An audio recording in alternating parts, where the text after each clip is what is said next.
जिसे आप देख रहे हैं नेत्र कहते हैं, दूसरे होते हैं बुद्धि में नेत्र, और तीसरे होते हैं हृदय में नेत्र, जिनसे संसार देखा जाता है, विषय देखा जाता है, स्वप्न देखा जाता है, जागृत देखा जाता है। ये नेत्रेंद्रिय से देखा जाता है। इससे ना आप किसी महात्मा की स्थिति को देख सकते हैं, न भगवत स्थिति को देख सकते हैं। ये केवल माया को देखने वाले नेत्र हैं जो सबके पास हैं। चक्षु इंद्रिय, ये इससे आप किसी की स्थिति नहीं देख सकते, इससे आप परमात्मा दर्शन नहीं कर सकते, इससे आप तत्व दर्शन नहीं कर सकते।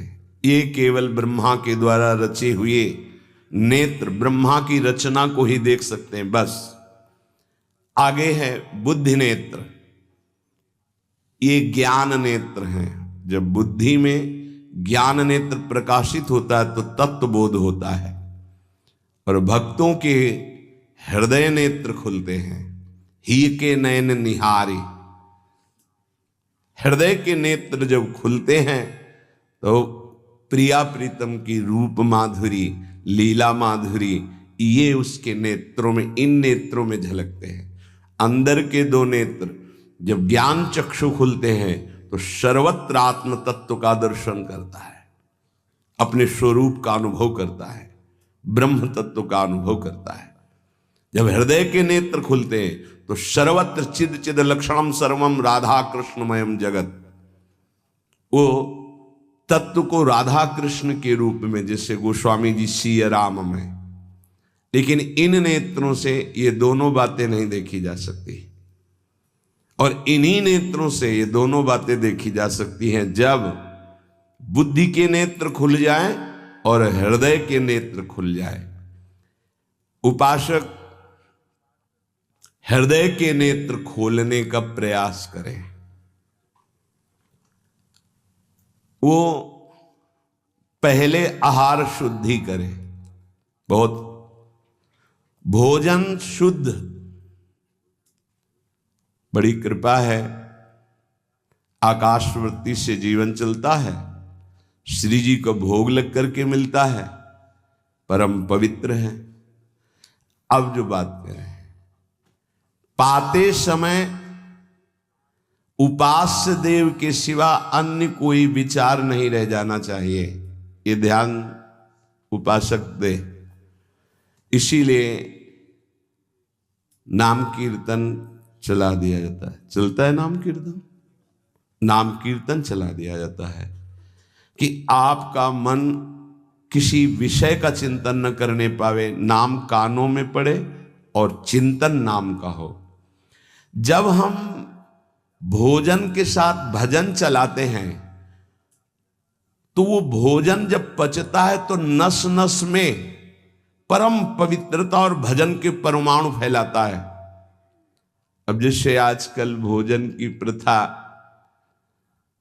जूता मोजा वही शौच में पहन के गए हैं, वही लघुशंका में, और वही होटल में बैठ के वैसे ही जूता मोजा, वही कपड़े, वैसे ही बनाने वाला क्या भाव वाला है, कैसी पवित्रता रखता है, और पाने वाला क्या भाव रखे हैं और कैसी पवित्रता है, इन सब का प्रभाव भोजन पे पड़ता है। अगर भोजन ठीक नहीं तो बुद्धि निर्णय नहीं कर पाएगी ठीक। हृदय के नेत्र खुलने के बाद तो बहुत दूर रही, इन नेत्रों से भी सही नहीं दिखाई देता, गंदा ही दिखाई देने लगता है। इन नेत्रों में गंदगी बढ़ जाती है। जिसकी तरफ देखो तो वासना की दृष्टि से देखो, दोष दृष्टि से देखो, राग द्वेष की दृष्टि से देखो, ब्रह्म दृष्टि, भगवत दृष्टि उसकी नहीं आ सकती। ये बहुत जरूरी है। अरे कहीं भागा थोड़ी जा रहा है भोजन, धैर्य पूर्वक चिंतन करते हुए, नाम चल रहा है तो उसी नाम का चिंतन करते हुए। अब जैसे अपने लोग पूर्वाभ्यास तो पद चला लिया, बड़ी सुविधा रहती है। पद, कोई बड़ा पद ले लिया और मानसिक पद गुनगुना भी रहे हैं, चिंतन भी कर रहे, प्रसाद भी पा रहे। कोई पद उठा ले, बड़ा पद, देखत नौ निकुंज सुन सजनी लागत, प्रथम यथामति प्रणव बिहरत दो प्रीतम कुंज। अब जब तक पद पूरा नहीं होगा तो भागेगा नहीं, और भागेगा तो पद नहीं पूरा होगा, पकड़ हो जाएगी। अब पद चल रहा है, प्रसाद पा रहे हैं, तो कभी कभी प्रसाद पाते पाते आंसू चल रहे हैं, प्रसाद पा रहे हैं, पद चल रहा है। अब वो भोजन क्या करेगा? प्रसाद नस नस में जाकर भागवतिक भाव संचरित करेगा। अब आप प्रसाद पा रहे हैं, किसी द्वेषी का चिंतन कर रहे हैं, गुस्सा आ रही, अब नस नस को वो क्रोध से युक्त करने वाली वृत्ति पैदा करेगा। आप प्रसाद पा रहे हैं, कोई काम चिंतन कर रहे हैं, वही प्रभाव आपके अंदर पड़ेगा। हमारी पद्धति रही है प्रसाद पाने की, चाहे जितना पवित्र हो, पर भोजन पाने के पहले हाथ पैर धोए गए, कुल्ला किया गया, पवित्र हो करके फिर वहां बैठ करके, पद्धति थी, आसन पीढ़ा चटाई बिछा दी गई, पवित्रता पूर्वक बैठे, भोग सामने आया, भगवद अर्पित प्रसाद है तो जय जयकार और कीर्तन करके पा रहे हैं। अगर वो ऐसी जगह से मिला है, भगवद अर्पित नहीं है, तो अपने सामने 1 मिनट रुक कर भगवद अर्पित करते हैं, फिर जय जयकार इष्ट की, गुरुदेव की, भगवान नामों की गूंज करके फिर पाते। वो प्रसाद हमारे हृदय में पवित्र भाव पैदा करेगा, भजन बढ़ेगा।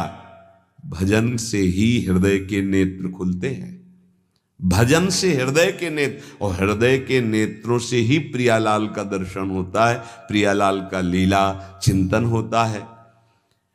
जो अपनी नस नस में नाम, पवित्रता, भक्ति, ज्ञान, तो भोजन में बहुत सावधान रहिए। ये 24 घंटे के लिए हमारे विचारों को अपवित्र या पवित्र करेगा भोजन। अगर अशुद्ध भोजन हो गया तो 2-3 दिन तक तो विक्षेप पड़ेगा ही। अगर बहुत ही निषिद्ध भोजन हो गया तो हो सकता है कि भजन भी रुक जाए, विक्षेप क्या रुक जाए, ऐसा ऐसा भोजन होता है। भोजन बहुत संभाल के, भले भूखा रहना पड़े तो अच्छा है 1-2 दिन, पर ऐसा भोजन ना होने पावे जो हमारे भजन को छीण करे। प्रायः जब श्री जी की शरणागति दीक्षा दी जाती है यहाँ, तो पहला कि तुम्हें 11 माला गुरु मंत्र के तो करने ही हैं, दूसरा 12 पद चतुरासी जी के पढ़ने ही हैं पक्का, तीसरा तुम्हें उस रसोई से कभी भोजन नहीं पाना है जिसमें मांस बना है, जिसमें मांस रांधा गया है। भले तुमको वहां दाल रोटी खीर और ये सब बना के दे, पर वो सात्विक भोजन नहीं होगा, वो राक्षसी भोजन होगा, क्योंकि वो रसोई अपवित्र है, उसके पात्र पवित्र। ये दीक्षा के समय दिया जाता है। चौथा, जो तुम्हारे उपासना की, इष्ट की, गुरुदेव की, संतों की, भगवत स्वरूपों की निंदा करे, वो चाहे रिश्तेदार, नातेदार, चाहे कोई भी हो, हम उससे संभाषण बैठकर नहीं करेंगे, कान में उंगली डालकर राधा राधा बोलकर चले जाएंगे। ये दीक्षा के समय शिक्षा दी जाती है।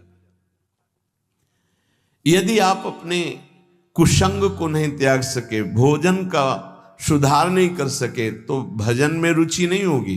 ध्यान रखना, हम जैसा अन्न पाते हैं वैसा मन बनता है, जैसा मन होता है वैसे ही चिंतन होता है।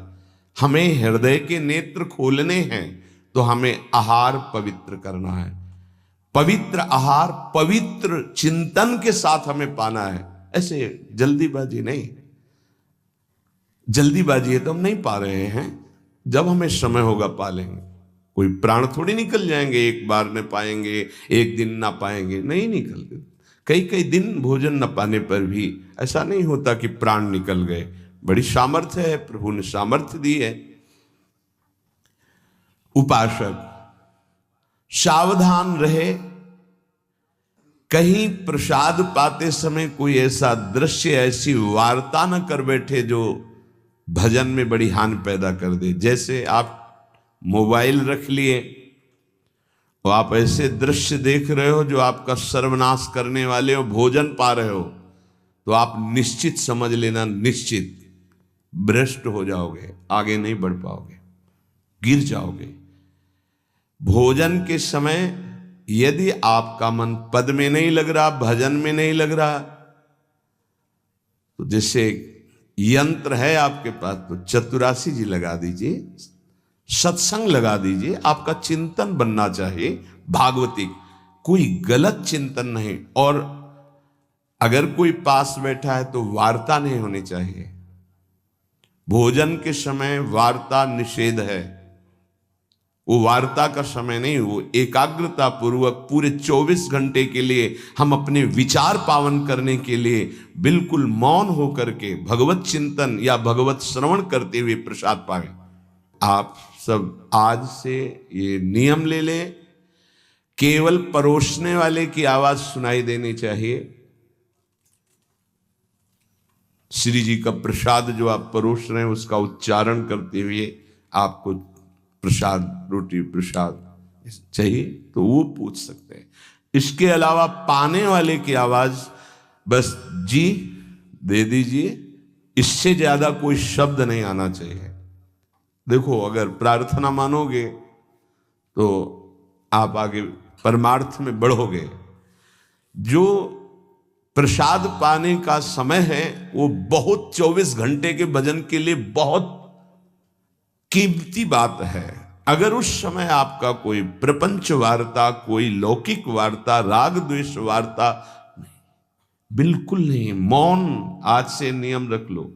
दे दीजिए ये शब्द उच्चारण और ले लीजिए प्रसाद ये शब्द, इसके अलावा और कोई शब्द नहीं होना चाहिए। अगर आप हमारी प्रार्थना नहीं मानते हैं तो ये अपराध होगा, आज्ञा का उल्लंघन होगा और वो आपके लिए बहुत ही हानिकारक होगा, जो आपकी बुद्धि को क्षय करेगा। इसलिए प्रार्थना है, आप प्रसाद पाते समय सब मौन का आश्रय, केवल स्वीकृति हाँ दे दीजिए और प्रसाद बांटने का जो उच्चारण है या अमुक प्रसाद ले लीजिए। बस इस नाम कीर्तन चलता है, नाम कीर्तन सुनिए, या आपकी क्षमता है तो उस समय नाम जप करते हुए प्रसाद पाइए। जिस जगह पर संत सेवा होती है, नाम कीर्तन होता है, ठाकुर सेवा होती है और परस्पर बैठ करके भगवद वार्ता होती है, उस जगह सारे तीर्थ अपने आप आ जाते हैं। वहां वास करने वाले को किसी तीर्थ जाए या ना जाए, कहीं भी, संपूर्ण भुवन की बात कह रहे हैं, जिस घर में, जिस कुटिया में, जिस जगह में, जिस स्थान में नाम कीर्तन होता है, भगवत गुण कीर्तन होता है, साधु सेवा होती है, ठाकुर सेवा होती है, सारे तीर्थ स्वयं आकर वहां वास करने लगते हैं। तीर्थ क्या, तीर्थाधिपति तीर्थपाद भगवान वास करते हैं। जहां भगवान नाम कीर्तन, भगवत गुण गायन होता है, भगवान प्रकट होते हैं। मदभक्ता यत्र गायन्ति तत्र तिष्ठामि नारदः, नाम वाणी जहां श्याम श्यामा तहां। सारे तीर्थ स्वयं वहां वास करते हैं। कुछ गृहस्थ जन कहते हैं हमारे घर में कोई चक्कर है, कोई टुटका कर दिया, कोई परेशानी। हम कह रहे हैं नाम कीर्तन कीजिए, ठाकुर सेवा घर में विराजमान कीजिए, 30 मिनट बैठ करके भगवत चर्चा कीजिए। हिंदी आती है, संस्कृत आती, जो जैसे भी आप, भागवत है, गीता जी है, रामायण जी है, भगवत चर्चा गुणगान कर रहे हैं प्रभु कुछ। उस घर में कोई अमंगल, कोई भूत प्रेत, कोई चक्कर, ऊपरी नीचरी कोई बाधा, ग्रह नक्षत्र कुछ नहीं, किसी को समझ नहीं आती कैसे सर्व मंगल में भगवान का नाम समस्त पापों का नाश करके महामोद प्रकाशित करता है। अरे जहां एक भक्त बैठ करके नाम जप कीर्तन करता है और जहां पूरा परिवार बैठकर नाम कीर्तन कर, उसका कितना प्रभाव होगा। एक भक्त करे तो उसके प्रभाव का वर्णन होता है। पूरा परिवार नाम कीर्तन कर रहा है, पूरा परिवार ठाकुर सेवा में बैठ करके 5 मिनट ही सही, आरती पूजा प्रणाम नमस्कार पूरा परिवार 30 मिनट बैठकर भगवत चर्चा सुन रहा है, कोई एक भगवत चर्चा कर रहा, वो तीर्थ है घर। फिर ये तो परम धाम है, यहाँ तो महामोद मंगलमय है, यहाँ तो अखंड नाम कीर्तन भगवत चर्चा सब चलती ही रहती।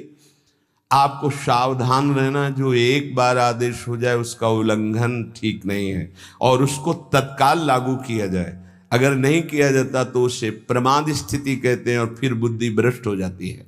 कोई भी, चाहे वो साध्वी हो या उपासक हो, साधु हो, आज्ञा का उल्लंघन करने का स्वभाव ना डाले, नहीं तो प्रमाद स्थिति घसीट ले जाएगी। आज से जहां प्रसाद पाना प्रारंभ होता है और प्रसाद आचमन करने तक मौन, फिर हमें वार्ता ही किसी से करनी। प्रसाद पाने के समय वार्ता, ये तो हमें बात समझ में ही नहीं आई। उस समय कौन सी संगोष्ठी होती है, उस समय कौन सा प्रसंग होता है प्रिया प्रीतम के लीला चरित्र का? उस समय तो हम प्रसाद का स्वाद लेते हैं, उच्छिष्टामृत भुक्त वैव, प्यारे जू ने पाया है, और नाम कीर्तन करते हैं। तो हमारे हृदय के नेत्र खुलेंगे, तभी तो हमारी भजन में रुचि बढ़ेगी। जब हमारा प्रसाद पाते समय भजन होगा, बहुत ध्यान देने की बात है ये। अगर प्रसाद पाते समय प्रपंच, तो 24 घंटे प्रपंच चिंतन चलेगा। अगर प्रसाद पाते समय राग द्वेष की चर्चा, काम क्रोध की वार्ता, तो हृदय मलिन हो जाएगा। हम प्रसाद पाते हैं पवित्रता के लिए, प्राण पोषण के लिए, तो प्राण पोषण और पवित्रता दोनों होगी भगवत चिंतन से। केवल प्राण पोषण हुआ, बुद्धि अपवित्र हो गई, तो फायदा क्या? जो नाम जप करता है उसको कभी ये चिंता नहीं करनी कि अब हमारे जो पूर्व पाप हैं वो कैसे नष्ट होंगे। वज्रम पाप मही भृताम, जैसे पर्वत को चूर चूर करने के लिए देवराज इंद्र जब वज्र का प्रहार करते हैं तो वो धूल हो जाता है, ऐसे पहाड़ जैसे भी पाप हों और नाम जप कर रहे, तो नाम जप क्या करता है, वज्र के समान उस पहाड़ जैसे पाप पर टूट पड़ता है और उसे धूल धूसरित कर देता है। वज्रम पाप मही भृताम, हमें नाम पर ध्यान देना है। कैसे नाम जब छूट जाता है उपासक होकर भगवत प्राप्ति का लक्ष्य बना के, और तुम्हें चैन है, इसका मतलब है आपका लक्ष्य भी भजन भगवत प्राप्ति नहीं बना, नहीं तो चैन के तद विस्मरणेन परम व्याकुलतेति। भगवद्रोद्रेकस्य सिद्धौषधम, ये नाम संसार रोग के आवेश को शांत करने की सिद्ध औषधि है। जासु नाम भव भेषज, ये भगवन नाम ये भव रोग की अचूक औषधि है। अर्थात नाम जापक को भी ये भी चिंता नहीं करने की हमारा कल्याण होगा कि नहीं, नाम चल रहा है, ये हमें भव समुद्र से पार ही नहीं, भव समुद्र को सुखा देगा।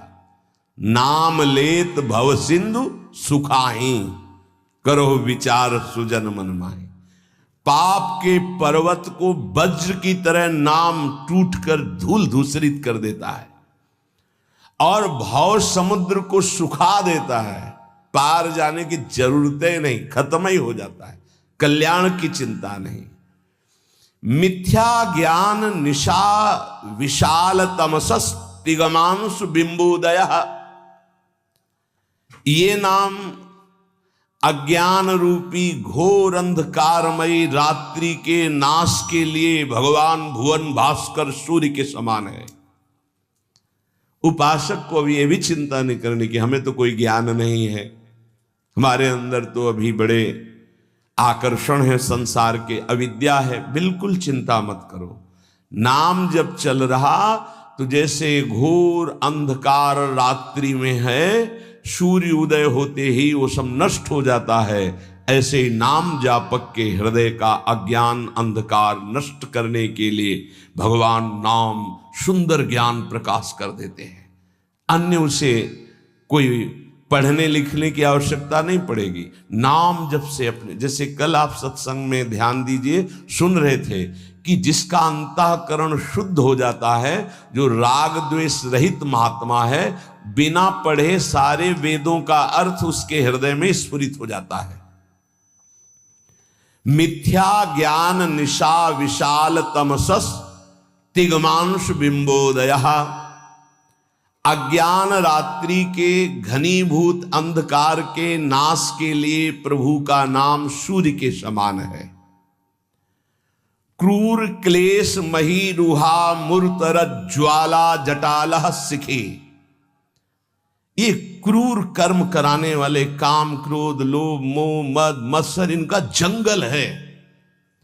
इस जंगल को नष्ट करने के लिए दावाग्नि के समान नाम है, इसको भस्म कर देगा, सारे विकारों को भस्म कर देगा नाम।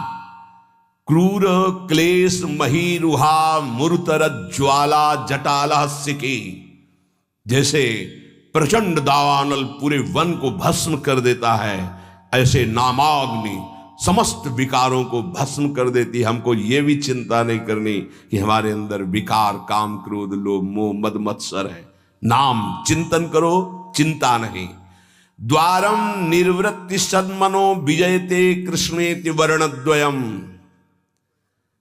ये परम शांति परमानंद का द्वार खुल गया यदि जिह्वा पे कृष्ण कृष्ण कृष्ण राधा राधा राधा राम कृष्ण हरि, जो नाम गुरुदेव ने दिया, अगर वो नाम चल रहा है तो अब चिंता भी नहीं करनी कि हमारा परम पद मिलेगा, कल्याण होगा कि नहीं। नहीं, द्वार में प्रवेश कर गए। जिह्वा पे नाम मतलब द्वार में प्रवेश कर गए। महाराज जी लोग तो कहते हैं कि जिह्वा से नाम जप करने से कोई लाभ नहीं मिलेगा।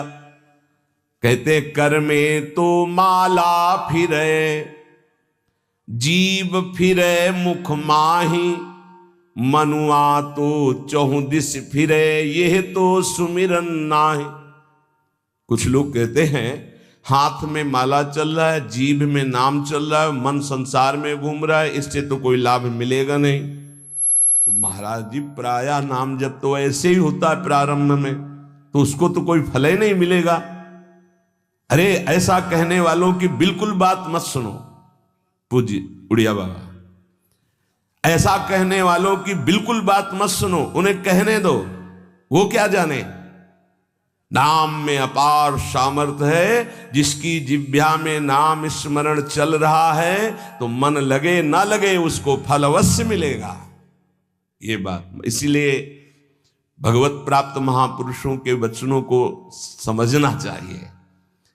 अब कौन सा दोहा कहां से उठा के कैसे, अब अगर ये दोहा नए साधक को सुनाया जाए कि कर में तो माला फिरे और जीभ फिरे मुख माहि, और मनुआ तो चौदिस फिरे ये तो सुमिरन नाहि, तो जो शुरू किया वो भी रख देगा माला कि फल ही नहीं मिलना तो हम क्या करें। पूज्य राधा बाबा तुम चिंता मत करो, तुम मशीन की तरह जीभ से शुरू करो राधा कृष्ण राधा कृष्ण राधा कृष्ण राधा, बाबा के वचन, फिर तुम देख लेना। गोस्वामी जी कह रहे तुम चिंता मत करो, राम नाम मणिदीप धर जीह देहरी द्वार, तुलसी भीतर बाहरो जो चाह सुझियार। हमको वो बात समझनी है जो बड़े बड़े महापुरुष कह रहे हैं। ऐसे लोगों की बात देखो, बाबा ने पहला शब्द उत्तर में ऐसे कहने वालों की बिल्कुल बात मत सुनो, उन्हें कहने दो, क्या जाने नाम में कितनी अपार सामर्थ्य है। अहो वत्स पचतो गरीयान यज्जिभ्याग्रे वर्तते नाम तुभ्यम, ना कि मनसाग्रे लिख देते ना, मनसाग्रे यह जिभ्याग्रे, जिभ्या में जिसके आपका नाम विराजमान हो गया वो चांडाल भी जगत पूज्य बन जाता है। अहो वत्स पचतो गरीयान, वो सर्वश्रेष्ठ हो जाता है। भजन करना है, निरंतर भजन करना है, मन लगे ना लगे तुम्हें इसकी परवाह नहीं करनी। जो तुम्हारी जिह्वा से नाम निकल रहा है वो फल दे के रहेगा, ये बैठा लो हृदय में। केवल जिह्वा से तुम भजन करना प्रारंभ करो, फिर देखना मन लगने की बात जाने दो, मन नाम में हो जाएगा, अपने आप नाम में हो जाएगा। जब हम अधिक समय तक विषय चिंतन करते हैं तो मन विषयमय हो जाता है। जब अधिक समय तक हम नाम जपते हैं तो मन नाममय हो जाता है।